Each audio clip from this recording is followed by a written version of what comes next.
Axis report. Stop. Listen to that. That is not the sound of a protest. That is not the sound of civil unrest. That is the distinct rhythmic thud of a heavy machine gun tearing through a residential street in Tehran. For weeks, the headlines have been selling you a story about demonstrations. They've been showing you brave students waving signs and chanting slogans. But as of tonight, that narrative is dead. The gloves are off. The tear gas canisters have been replaced by high-caliber rounds, and the Islamic Republic has moved from crowd control to urban warfare. Welcome to the tipping point. Reports coming out of Tehran confirm that armed militias, not the police, not the regular army, but regime-loyalist paramilitaries, are conducting deadly night attacks. They are firing heavy weaponry into the streets. This isn't about dispersing a crowd anymore. It is about suppression through terror. And while the city burns, the external pressure cooker is screaming. Israel's UN ambassador has just issued a stark warning to the regime. In diplomatic speak, stark warning is usually code for, "We know you're vulnerable, and we are watching the clock." You see, most people look at this footage and see chaos, but if you look closer, you see desperation. A government confident in its power doesn't deploy heavy machine guns against its own capital city. You don't burn down the house if you think you're going to live in it next year. You only burn it down when you think you're about to be evicted. We are no longer watching a political movement. We are watching the kinetic dismantling of a theocracy in real time. But if you think the gunfire is the most dangerous thing happening in Iran right now, you aren't looking deep enough. The real threat to the regime isn't the noise on the street. It's the silence in the barracks. Noise on the street. It's the silence in the barracks. To understand why a regime turns to militias and machine guns, you have to look at one specific tragic data point that most of the Western media buried under the fold today. An Iranian soldier has been sentenced to death. His crime: he refused to fire on protesters. Let that sink in. He wasn't a spy. He wasn't a defector. He simply refused to pull the trigger on his own countrymen. And for that moment of humanity, the state decided he must die. Now you might view this as just another human rights atrocity in a long list of them, and you'd be right. But from a strategic perspective, which is where we live, this is a flashing red light on the dashboard of the Ayatollah's survival machine. Here is the cold, hard logic of dictatorship. A regime survives only as long as its monopoly on violence holds. That monopoly relies entirely on the chain of command. The general orders the colonel orders the captain, and the private pulls the trigger. When that private looks at the order and says, "No," the chain breaks. The sentencing of this soldier is a desperate attempt to weld that chain back together with fear. But it reveals a structural rot that no amount of execution squads can fix. The regular army, the sons and brothers of the people in the streets, is wavering. They are hesitating. And this explains the machine guns from Act 1. Why are armed militias roaming the streets instead of the regular army?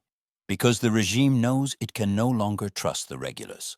They have to outsource the violence to the fanatics, to the Basij, to the paid thugs, whose loyalty is bought, not earned. This is the exact pattern we saw in the final days of the Shah in '79.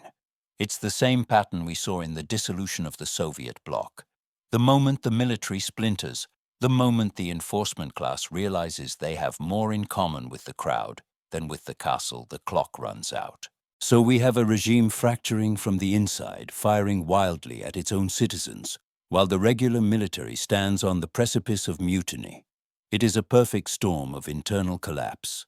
But nature abhors a vacuum, and geopolitics abhors a power vacuum even more.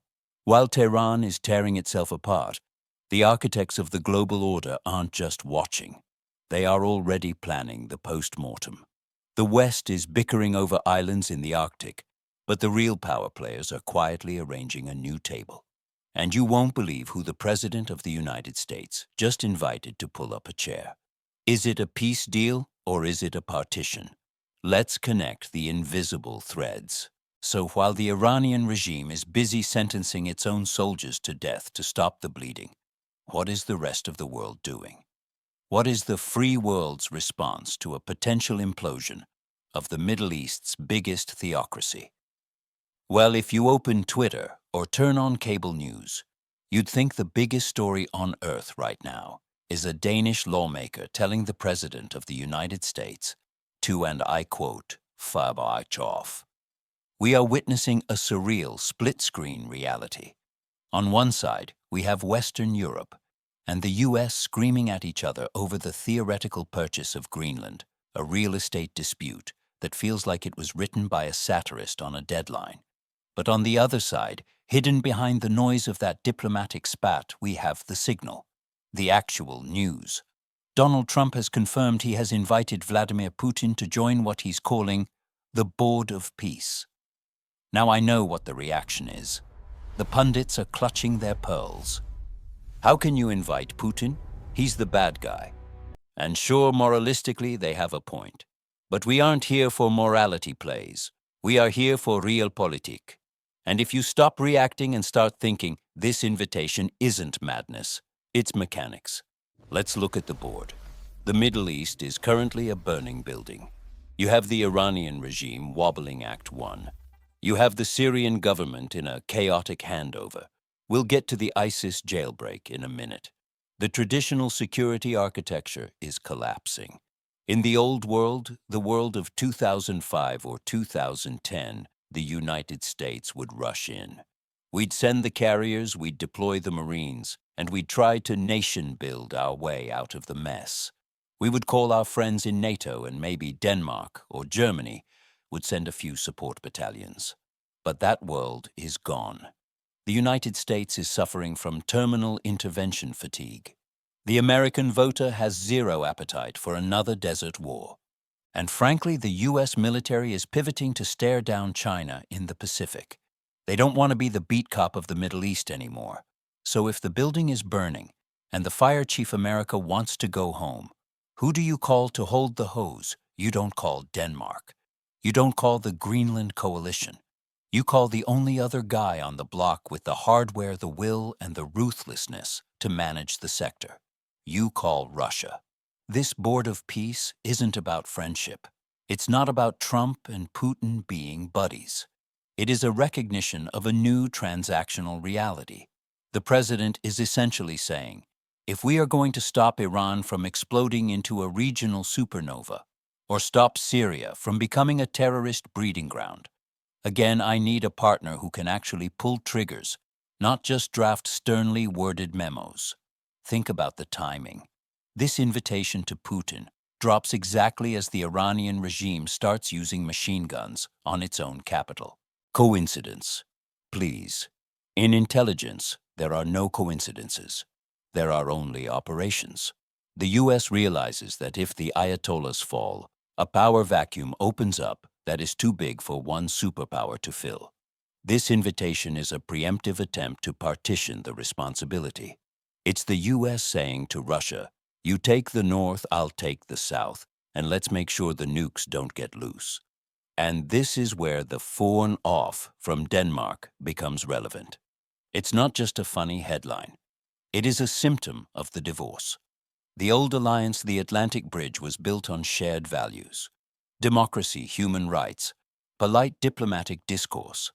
The new alliance, this Board of Peace, is being built on shared interests. Stability, counterterrorism, energy security. Europe is still playing the game of values. They are arguing about the morality of buying Greenland. The US and Russia are playing the game of interests. They are arguing about who controls the chessboard when the pieces start falling off. Here is the part everyone ignores. The Greenland dispute and the Putin invite are the same story. They are two sides of the great realignment. The US is signaling that it is done carrying the emotional baggage of the European project. If a Danish lawmaker wants to curse at the US president, fine. But don't expect the US to prioritize Danish concerns when Tehran goes dark. We are moving from a world of ideological blocks, democracy versus autocracy, to a world of transactional nodes. In this new world, you work with whoever can solve the problem in front of you. If the problem is an Iranian civil war, Putin is useful. A Danish MP is not. It's cold. It's cynical. And it flies in the face of 70 years of diplomatic tradition.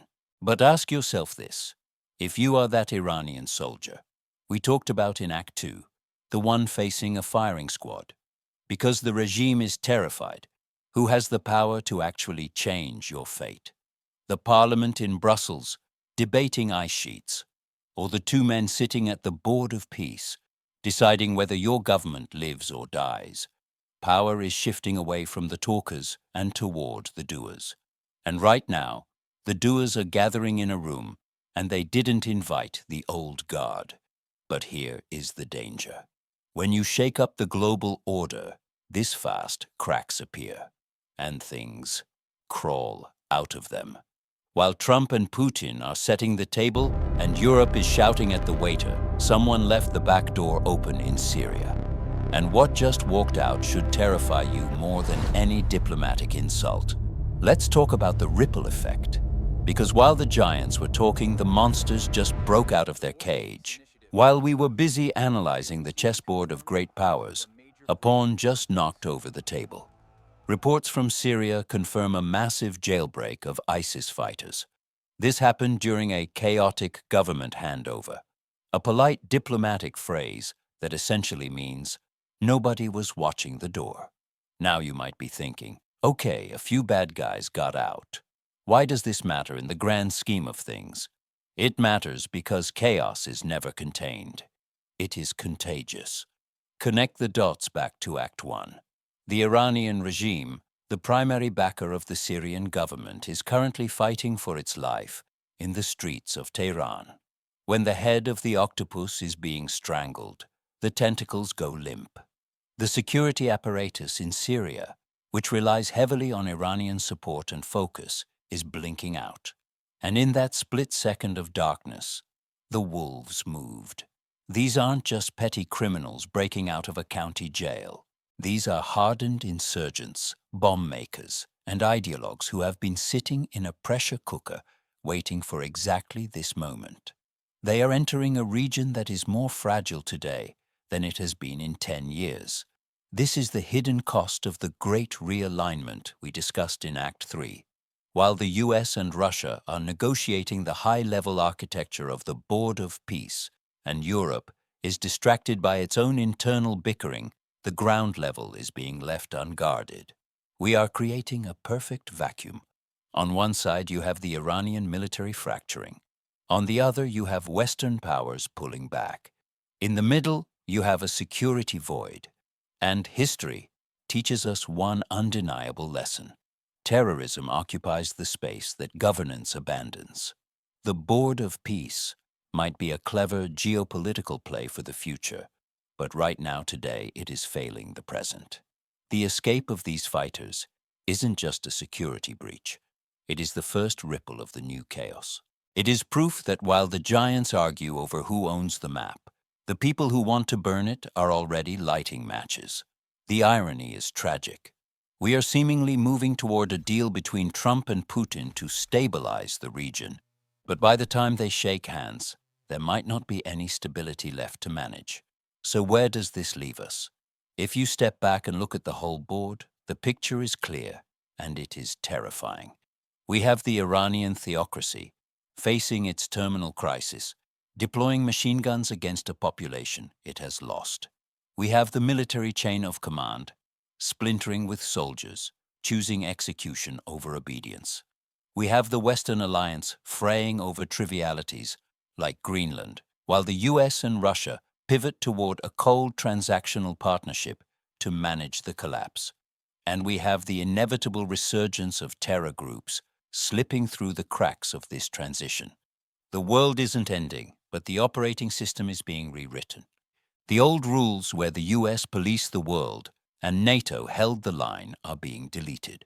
We are entering the era of the Board of Peace, a ruthless, pragmatic era where stability is valued over morality, and where dictators are invited to dinner if they can promise to keep the lid on the pot. Here is my forecast for the next 48 hours. Watch the Iranian regular army. Not the militias, the army. The sentencing of that soldier was a gamble. If it instills fear, the regime buys another month. But if it sparks a martyr complex, if one battalion, just one, turns its guns from the protesters to the militias, then the civil war begins in earnest by the weekend. And if that happens, don't expect the US to intervene with troops. Expect a phone call to Moscow. Now I want to hear from you. I'm looking at the comments right now. Here is the question I want you to answer. Is the Board of Peace a necessary evil? Is it better to have Trump and Putin divide up the responsibility and stabilize the Middle East, even if it means shaking hands with a dictator? Or is this a betrayal of everything the West stands for, leaving us vulnerable to being played by Russia? Are we buying peace, or are we just selling our soul? Let me know what you think. I read the smart ones.